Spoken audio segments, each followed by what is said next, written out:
At Soulman's Barbecue, we have very high standards for our food, our service, and our facilities. In order to uphold those high standards for our food, you have to have a sharp knife. So today I want to talk to you about your knives and how to sharpen them properly. Now the first thing that you may ask is, why do I need a sharp knife? So let's talk about that. Number one, a dull knife is a dangerous knife. Number two, a sharp knife is easier to use.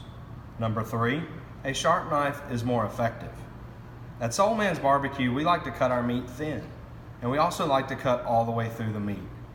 Having a sharp knife will help you do that. Best practices.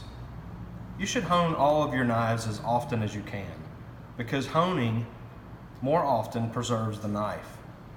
Your slicing knives, you should hone before each shift. Your prep knives, you can hone those every other day or so, or as needed. It's very important to use the proper equipment in the proper manner. If you don't, it can lead to injury or property damage.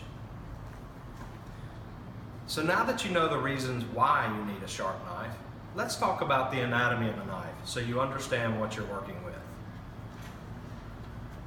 Over here, you can see that this is a normal knife. You can see the blade here.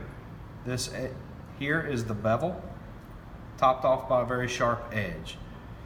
Now there's two ways that a knife won't react the way that you want it to. Over here you can see that this is just a simple dulling. You've been working on the block all day, it's hit the cutting board, it's just dulled the knife. Over here, this knife has developed a burr, which means you've sharpened it more on one side than you have on the other. So now that you know the anatomy of a knife, let's talk about how you achieve a really sharp knife. So you'll see here that I've got my three-sided stone. This three-sided stone has a coarse side, a medium side, and a fine side. But today I'm going to start with the medium side, but depending on how dull your knife is will determine what side you need. Now if you'll notice, there's some oil on this stone. Just take your finger, rub it in, and get all the excess off. Now this oil is sharpening stone oil or mineral oil. You're not to use fryer oil or motor oil or any other kind of oil. Use this oil. Now grab your blade. You'll see that bevel that we talked about in the anatomy. I'm going to go from the back here in this corner all the way over to this corner.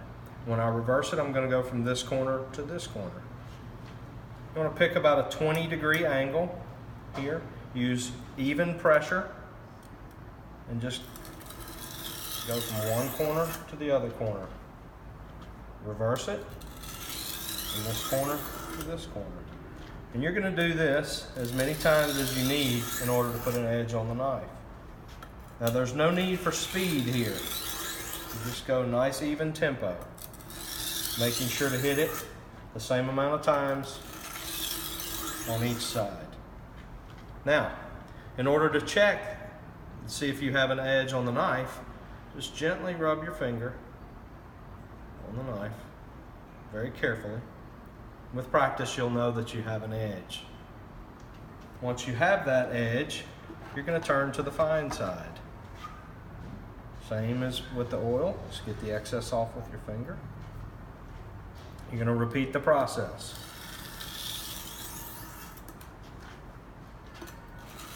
Hitting it the same amount of times on each side. You'll do that 5-6 times or as much as needed. Once you do that, clean the knife, put a towel down on the table.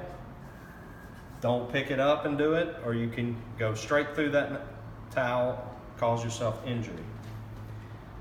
When you want to check to see that the knife is sharp, grab a piece of paper, cut down through it.